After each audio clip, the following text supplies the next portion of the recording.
కొంతమందిలో IQ test చేయడం కానీ వాళ్ళ కమ్యూనికేషన్ టెస్ట్ చేయడం కానీ చాలా కష్టంగా ఉంటుంది, ఎందుకంటే వాళ్ళు సరిగ్గా కోఆపరేట్ చేయలేరు కాబట్టి. సో అందువల్ల వాళ్ళ ఐక్యూ లెవెల్స్ అనేవి డిఫరెంట్గా రావచ్చు.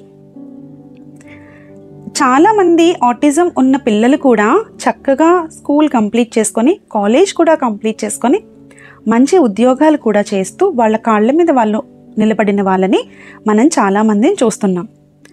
అందరికీ మెంటల్ హెల్త్ ప్రాబ్లమ్స్ ఉంటే వాళ్ళు ఎలా ఇక్కడి వరకు సాధించగలరు కదా? కాకపోతే ఆటిజం అనే కండిషన్లో కొంతమంది పిల్లలకి యాంగ్జైటీ, ADHD, సరిగ్గా అటెన్షన్ పెట్టలేకపోవడం, ప్రతిదానికి యాంగ్జైటీ ఫీల్ అవ్వడం, యాంగ్షియస్గా ఫీల్ అవ్వడం, అలాంటి కొన్ని కండిషన్స్ ఉండడం సహజం. కొంతమందికి ఇలాంటి కండిషన్స్ ఉంటాయి తప్ప ప్రతి ఒక్కళ్ళకి మెంటల్ డిజార్డర్స్ ఉంటాయి అని కరెక్ట్ కాదు.